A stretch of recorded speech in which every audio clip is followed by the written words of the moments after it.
the best of us. So I dance the night away when nobody's awake.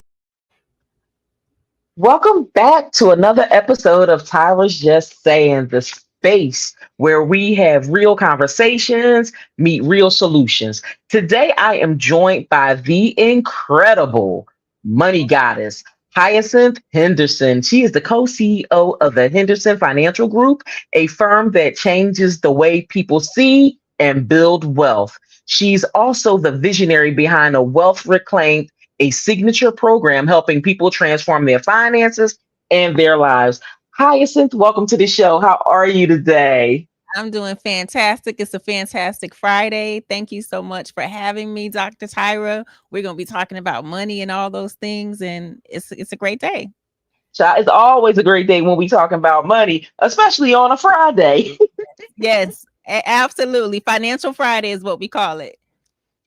Oh, okay. Financial Friday, and I tell people, yeah, financial feel good Friday. Oh, But I if love our that. if our finances ain't good, we ain't feeling good.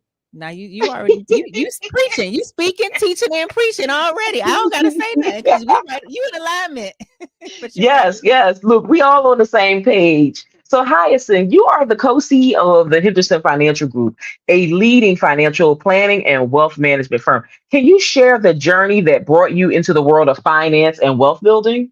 Yes, absolutely. So, long story short, due to the sake of time, when I graduated high school, my dad said, I don't know what you're doing, but you're not coming to work at my office. You have to go out into the real world and figure it out so that you will understand the value of hard work.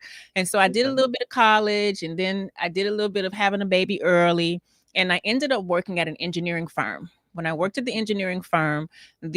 firm that I worked for received large contracts from the Okay. county. However, the owner could not manage his money. Now, at that time, when he couldn't manage his money and he was not able to pay us and our checks were bouncing, I didn't know nothing about financial planning, about finances. I didn't know that that would be a part of my journey. One day while I was working there, I had a conversation with my dad. And he asked me, how's it going at work? I told him they're barely paying me. They're supposed to pay me once a month and they can't even do that. So long story short, I started working here at the Henderson Financial Group. Well, when I got here, it was just supposed to be an in-between space because my daddy was and still is very frugal. We're going to call it that. So he was paying me less than 60% of what I was supposed to be getting paid at the engineering company. Now, Mhm. I had a 1-year-old daughter. I'm like, I can't survive off of this, but I'm going to be here for a short time and not a long time. Right. Well, as the creator would have it, I got here and I started helping people and talking to people just how you and I are talking. Right. And they loved it. And I was like, no, I'm an introvert. I don't want to talk about this. I just want to do my work. But they started requesting me more and more. And so, long story short, I got licensed and I got another license, another license. And now here I am. And it's been 24 years now. Oh, that's awesome. So you was in high demand. Yeah. Listen, I was in high demand. And well, so my dad, again, he started the Henderson Financial Group 30 years ago. Mhm. The way that I explained things was in high demand, and I was not anticipating that because Tyra, the way you and me talk is the way that I talk to clients. But what I Mhm. have been trained to believe, what I have been conditioned to believe, what I had seen is that when you talk to clients about their money and their finances, you must be stuffy and you must talk in terms that people don't understand.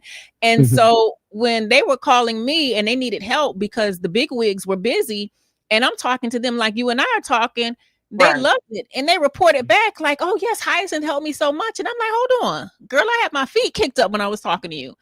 So like, I'm like, you really want to talk like this about your money?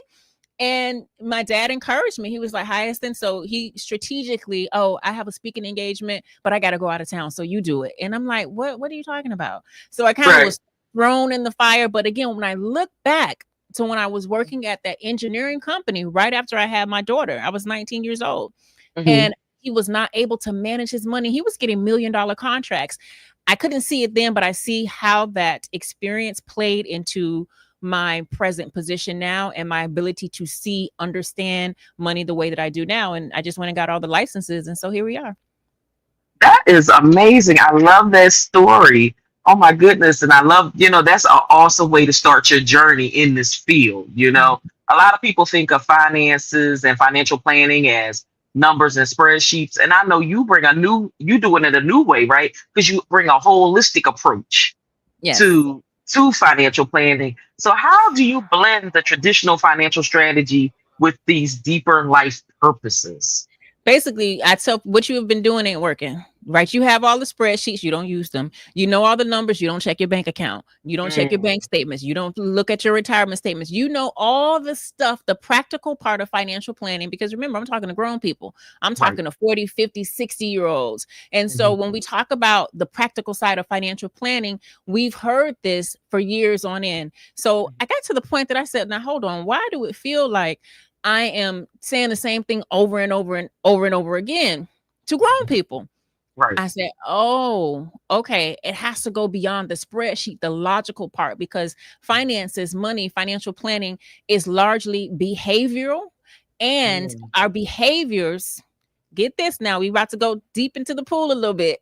Our yes. behaviors our behaviors come from previous experiences, our cultural upbringing, our childhood conditioning, what we Mhm, watch and what we do, what environments we're in now. So the behaviors that we have are not really our behaviors. It's just what we're doing because this is all we've been doing. So when you pull out a spreadsheet and a budget and talk about retirement planning and all these numbers, grown people are like, okay, that logically sounds right. And yes, I'm in this meeting and yes, I want to plan for retirement. And yes, I'm not going to spend all my money and be broke by next payday. And yes, yes, yes, mhm, logically, but practically, it doesn't work that way because behavioral finance says there's some other stuff. And so once I started realizing that, I said, okay, how can we tie this all together so that we can bring your whole self into your mhm, financial picture so that we can marry who you are, what your mhm, beliefs are, what your past experiences are? Can we talk about that? Can we talk about all the times that your parents told you we broke, we can't afford that, we ain't got no money? mhm, Can we talk about all the times that your grandma told you don't owe nobody no money? Can we talk about all the times that the community has told you get you a good government job so you can get a retirement plan? Can we talk about all the times that they said, mhm, make sure you pay your house off? And so here it is in 2025. People are still doing these things and not achieving the level of financial freedom that they mhm, believe they should achieve. So we like, okay, well, obviously that's not working. So let's bring your whole self into this and peel mhm, back some layers and decondition mhm. a little bit. So we're gonna Right. break down so that we can rebuild. And so really it's a matter of what you've been doing ain't been working. So I'm not about to Mm. argue with you. This how we gonna do it. This how we do it at the Henderson Financial Group, and it works very well. Right. I love, and I love that, what you're doing because it's like, I know me and a couple of my colleagues, we have conversations. And one of the conversations that always come up is about relationships with money. And my friend, she's a therapist also, but she speaks about this to numerous clients, right? When they come in and they, oh, woe with me about various things. And she's like, okay, so what's your relationship like with money? Did you establish a relationship with money? What was your parents' money? So it was like everything that you're saying is like, as therapists, is we merge it, merging everything that you're doing with, meeting with people as well because we know when finances is not right, people become depressed. They become suicidal. They become anxious. They become overwhelmed, and in despair, when things like this happen. So I'm glad and I'm happy that you're having these real down to earth conversations with your clients so that they can really understand what they should be doing and changing the narrative on how things was done in their past. Yes, yes. You're welcome. And I love that you and your colleagues have the conversations to talk about your relationship with money because most people don't even know they could have a relationship with money. Right. Right. And so that's deep. They're like, what are you Mhm, talking about? My relationship with money. I mhm. tell people, broke people shouldn't date. Sometimes they receive it well, sometimes they don't receive it well. But here's the thing. I'm It not costs only too much. it costs too much. And here's the thing, Dr. Tyra, here's the thing that people have got to get. When I say broke people shouldn't date, most people, their mind immediately go to the monetary money Mhm. evidence that's in their bank. But let's Right. not forget that the monetary evidence that's in your bank is a reflection of your worthiness. Can we Mhm. go there? Yeah, Can we we can go go there? there. Look, we can go all the way there. It's a reflection. So when I say broke people shouldn't date, I'm really saying broken people shouldn't date. We Mm. need to sit on that couch, right? To go Yeah, see you got you that and your right. colleague. Because Hmm. if there's something going on if you are earning it and burning it very quickly. Now, Hmm. understand that I am in touch with reality, and I understand that there are some people who don't earn a living wage for whatever reason or another. And there's some people, they have conditions where their earnings is what it is. I'm not Right. talking to those people. I'm talking Mhm. to y'all who are sitting at a place and you know you should be earning more, but you don't think that you're worth more. And so you're staying there and then complaining that you don't have enough money. So you're broken and broke. And now you want to date? No, that's not how that works. We're not going to do that. I'm also talking to the people who are earning six figures and Mhm. burning seven figures. Okay, maybe not seven, but they're earning six figures Right. and they're burning through six figures plus. Hmm. Right. So they're earning Yes. it. I call them the earn and burn queen, baby. As soon as you earn it, you burn right through it. Mhm. So you're broke financially and you're broken Mhm. inside because there is something deeper. There's a deeper Right. reason to why you handling your money that way. Right. Right. And it's so funny because it was like I had a conversation with someone recently, and the person was like, "You do you know somebody had the audacity to ask me?" And I said to the guy, I said, "What? Why? What's wrong with you? Why you give up all your stuff? Why you leave? Why you stop? Why you not dating? Why you not? Why you don't? Why you turning your car? Why you turning your house? Why'd you do this? Why?" And the response was, I need to get myself together. Like, Mm, I want to start back mm, and rebuild me so that I mhm, could be where I need to be mhm, mentally and financially. Like, I need to be a whole well. My mhm, wellness wheel need to be filled with mhm, nothing but positives, not negatives. And it was and it was just like, how somebody gonna question me about my finances? And I was like, because number one, people need to mind their business and they nosy. mhm. That's number one. And number two, you're talking to people who aren't sure about themselves. And they are the kings and queens of what you say, the earn, the burn, burning and earning at the same Burn and earning and burn. burning. Mhm, And this is what we're dealing with in today's society. mhm. And it's just like and when you speak to people like yourself, me, people get like, like stand, like you think you better because now you done met with these people and they're telling you. And it's like, no, my thing is self-identity is everything, especially when it comes to finance. Yes. We on the same page. We got to talk again because we on the Of same. You were course. saying all the words. We got to talk again. Come see me when you come to Miami because we are on the Yes. same page, on the same mindset. And what you're sharing Hmm. with your audience is so real. It's so Hmm. potent. It's so. You know what it is? It reminds me of when I was an adolescent. My Hmm. parents used to have me take cod liver oil every day before I left the house. Oh It was yes, I remember those days. Not the nasty. good, not very nasty. Nasty. See, they hadn't started and put all the additives in, so they didn't have the flavored cod liver oil to put the sugar in with the cod liver oil. No. Right. We had straight cod liver oil. It was nasty going down, but it was good for you. Hmm. So when we talk to people, they may not like the way it sounds, but it's good for you. It's good for you. You're always gonna come back when people have a hard time being disciplined. I remind them that it's not 100% your fault because look at the world that we're in. It's by design that you are conditioned to convenience and to get it right now while it's hot. You're conditioned Mm. that way. You can push a button Hmm. on your phone. I can say, hold on one second, Dr. T. Let me push. And by the time we get off here, I can have lunch downstairs. I can have my groceries. I can have an Amazon order in 24 Hmm. hours. We're conditioned Hmm. for convenience. Yep.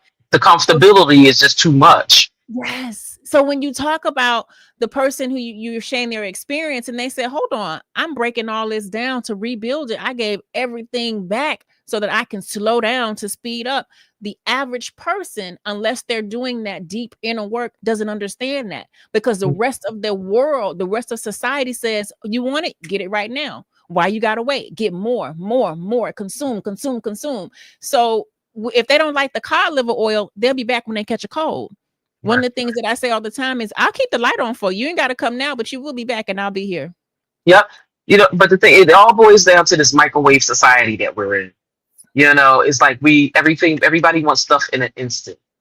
And my thing is, once you get to that place in your life where you're ready to detox all every aspect of your life and give yourself that cleanse, that's when you find yourself getting more clarity and open, and you see the riches pouring in. Yes. Yeah, 100%. I love that you said that. That's the only way for you to receive more, is to eliminate what's taking up space. I love that you use the phrase detox. What comes to mind for me is cleaning out your closet, right? So Declutter. declutter. In order for you to add more in, you got to take some out.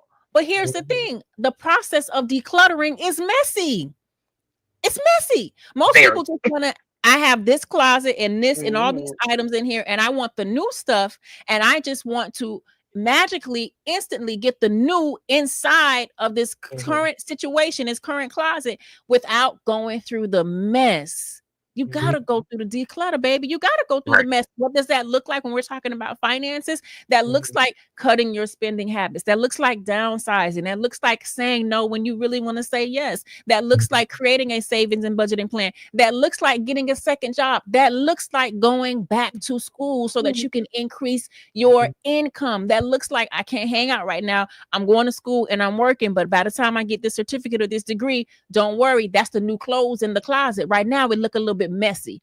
All the clothes been pulled out. They on the floor. They everywhere. You can't even see the floor at this point. It's so much junk all over this place. And then you be wondering, how did I get here? As you're decluttering, and that's the thing. People don't want to go through the decluttering process and experience the mess, but that's where the magic is. Because as you're decluttering and you're experiencing that mess, you're looking around, you saying, when did I even buy this? Why did I do this? What was I thinking?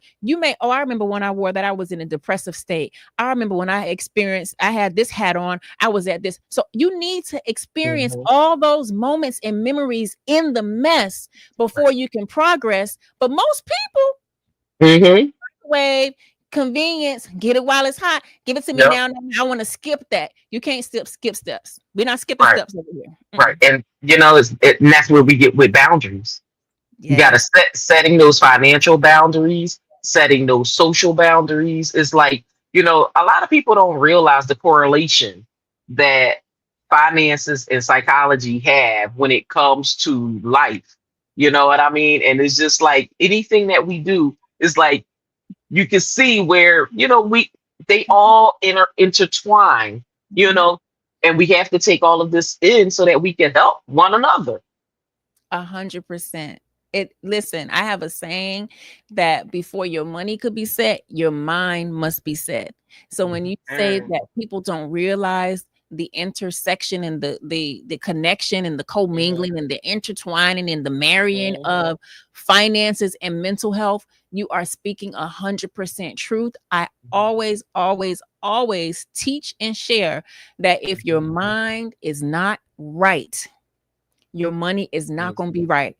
It's not going to be right. And you may be just getting by, because that's the thing. Most people are used to just being okay. I'm used to being okay, living check to check. I'm used to being okay. I'm a time bomb ticking. Long as nobody don't say nothing to me, then I'm good. Right. So that's therapy, right? That's the mental health. No, why they didn't just leave me alone? Well, baby, that's not the way the world works. It's not life. It's that you don't get to say my mental health is where it needs to be because people leave me alone and I'm good. No. What do you do when people poke you? What do you do when people poke the bear? What do we do when your finances isn't where you want it to be, or when it is where you want it to be? So money and mental health, they go together hand in hand. I love it. Yes. So tell us about your signature program, Wealth Reclaim. Wealth Reclaim, I love it. It's 3 pillars: release, redefine, and rebuild. Release is about releasing those what we talked about already, those mental health blocks, the conditioning, that scarcity mindset, the trauma, the cultural beliefs, releasing all of that so that we can move forward. Then we're going to redefine what wealth means to us. We are going to find out what is our wealth identity, because what wealth means to me could be different than what wealth means to you. People identify with wealth differently depending on what they've been taught, the inner work that they've done, and the season that they are in their life. And that's so important because the wealth identity that you have today, meaning how you identify with wealth today, could be different. I Right. have one more child in my house. Well, not both of them still in my house, but one more child in school. We just did back Okay. to school again. Almost took me Mhm. out this year. I'm like, I'm back at this syllabuses and stuff, but okay. However, Mm. the way that I identify with wealth while he is in Mhm. high school, oh Mhm. baby, it's gonna be different when he's out of high school. It's, Right. it's gonna be different. My wealth identity is going to change. And Right. so I like to remind people that your wealth identity is supposed to change, but you just need to make sure that you're living in alignment with your wealth identity and not somebody else's wealth identity. The Mhm. third part is rebuild. So after we release, after we've redefined our relationship with money, then we're going to Mhm. rebuild on a practical level. That's Mhm. financial tips practically. That's when we get into the numbers, the budgeting, the investments, the savings. Now, that's a Mhm. little bit different because most people they come here and they've been watching social media or the news Oh goodness. trying to tell me what investments they need. Right.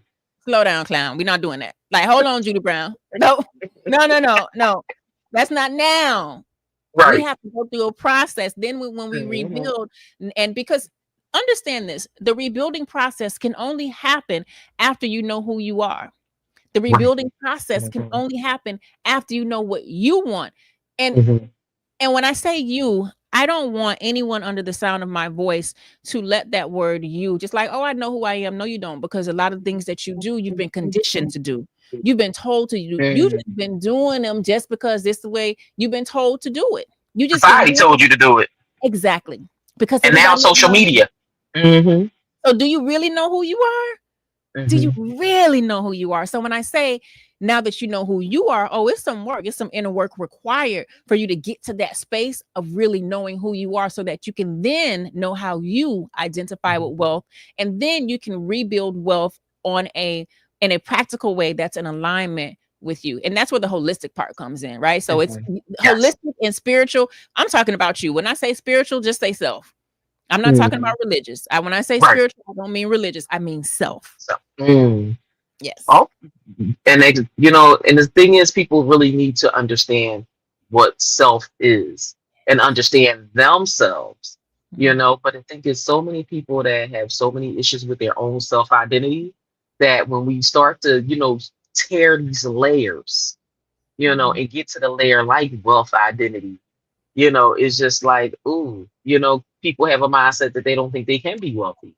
And Mhm. it's, and my thing is, no, health is wealth, and it's just like the money comes, once you start, doing things differently and being okay to change, to Yeah. do things differently and being okay to talk to people like Hyacinth about finances, and, are you, for your signature program, Wealth Reclaimed, do you have a rolling admission or do you do cohorts? How is that program operated? Absolutely. So great question. I do cohorts, no rolling admission. I am a Okay. mother. I'm a mother first, right? So, I but know that's right. and in addition to being a mother first and having a full real business, the Henderson Financial Group, I do Mhm. cohorts. So the next cohort will open in January. You can find more Okay. information about that on my website, www.hyacinthhenderson.com. Yep. And And there's it's scrolling along the bottom as well. oh nice. I don't have my glasses on, so I can't Yep. see, but I trust you. Yeah, I got everything down there. I have your name. I have the website as well as your YouTube page. Oh, awesome. Thank you And how much. long? Yeah, awesome. Look, absolutely. How long is each cohort? 12 weeks. Okay. Oh, okay. Mhm. Oh, I love it. So you run it from January to March. Yes, absolutely. Okay. And then and after your 12 weeks is up, then we usher you into a group where you still get support. So then I'll pop in every other week and we'll do live streams. We'll answer your questions. I'll give you new teachings. I don't Mhm. want you to leave me after the 12 weeks. So 12 weeks hands-on every week. After that, you roll into a group, and then every other week we pop in. And then at the end of 12 months, you can make a decision and say, okay, Hyacinth, I want to stay, I want to continue to be connected, or I'm good. Thank you so much. I'm going to the next level. Okay. Oh, I love it. I think that's awesome. I love this program and everything. Yeah, so definitely I'm gonna be promoting this, Thank you. to all of my viewers on all of the platforms and people that I know that I talk to on a regular. Because you don't have to just be in Florida to get this program. You could be anywhere in the world, correct? 100%. Oh, Everything is awesome. online, virtual. Okay, awesome. And so, what's next for you in the Henderson Financial Group in continuing to change his lives through financial empowerment? What do y'all have next? Oh goodness. Wow. So releasing Oh, books, writing. I've got two complete. They're in editing, and I'm working on a third with my father, Mr. Henderson. Writing books and releasing books is near and dear to me because I understand, especially now under this current administration, under these current economic changes, that there mhm, is so much happening and so much uncertainty, and it's mhm. happening very fast. And Yes. oftentimes people may not be ready Mhm, mentally or financially to say, okay, I'm ready to sit down with a financial planner. I'm ready to call. I put my pride to the side. They may not be ready, but they'll buy a book. And mhm, when you buy the book, we're not just talking around in circles. We're actually writing these books. It's a 7-minute series. So mhm, it's going to take you it's going to take you longer than 7 minutes to read it, but all of the steps that we outline in the book, if you just do one a day, it'll take you no more than 7 minutes, but it'll have large impact.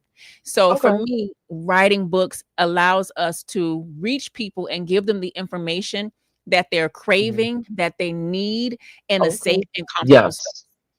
Yes, that's awesome. Look, so when your books come out, you know you're going to have to reach back out, right? So that Yes, we could talk about your books and get these folks on it, let's do it. Let's do you it. know. Yes. That sounds great. Are you have hosting any events or anything during these next few months? Right. So here's the thing. Goodness, we are Mhm. in alignment. My first answer is no. Right now, no. Okay. However, I was having a conversation with the woman earlier today, and going back to the Hmm. conversation, the point that I just made about so much changing and Hmm. people needing this information. I'm going to share with you what I share with her. I feel like I live in two worlds, and Hmm. sometimes it's a little bit trippy because in my world, money is flowing, the stock market is doing amazing, we get to do what we want to do. What a Hmm. beautiful time to be alive. Right. However, there is a world when I talk to people. I had a call with a client, said her insurance went from $3,000 a year to $7,000 a year. Do you know what that's going to do to her mortgage payment? Do you know what that's going to do to her mortgage payment? I had other two young adult clients. They can't afford a car. They're Ubering back and forth to work. Do you know what that's doing to their savings? Do you know what that's doing to their ability to A build lot. wealth and get ahead? So I'm, Mhm. I'm mentioning all this because as I was having this conversation and reflecting on all this, I said, okay, Hyacinth, you in two different worlds, but how can you merge them? Mhm. And so Spirit said you need to start more education. And so Okay. that's the short answer to am I hosting any events? I must start more education. There is Okay. a high chance that they will be virtual education because I don't want anybody to say they can't get here or there and have to pay a Right. fee. Virtual I education understand. Hmm. because it's needed. It's just Yes. because it's needed. So that's what I will. It's probably in the pipeline because it's been. I keep getting confirmation after confirmation today, and Mhm. so we can stay tuned for that. Yeah. Oh, I love it. Hyacinth, this was awesome. I had a good time. Thank you so much for coming on this morning and talking with us about the Henderson Financial Group and spiritual wealth. And, we definitely are in we're in a crisis, Mhm. and things is happening so quickly, just like you just said. And there's so many things that's happening that people's head is spinning, and we definitely need to get as much education as we can about our next, right? And what does our next look like? So thank God for you and your family, for having a company like this that is offering these type of services and that's educating us, on financial planning and financial wealth and everything that we need to do to start getting our finances in order. So You are thank you. welcome. Thank you for having me. I enjoyed this interview like down to my soul. Like I do a lot of interviews, but this one it kind of felt like girl chat, like a girl talk, and I really enjoyed that. Thank you for having me. Thank you for the work Yes, that you do. I'm going to reach thank out to you. you. I see that there's some synergy there. So Oh, thank you, yeah. thank you, thank you. Yep, hang on the line. Everyone, I want to thank y'all for watching and tuning in today with myself and Hyacinth Henderson. Hyacinth Henderson, the money goddess. Let me tell y'all, the money goddess was dropping those gems today. So y'all better go to her website, y'all, so that y'all can get to the next cohort come January. Let's not wait Yeah. to start our new year in the right order when it comes to our finances. So thank you again, Queen, for coming on, everyone. I want you all to have an awesome weekend, and I will talk to you all soon. Thanks for tuning in. As I was just saying.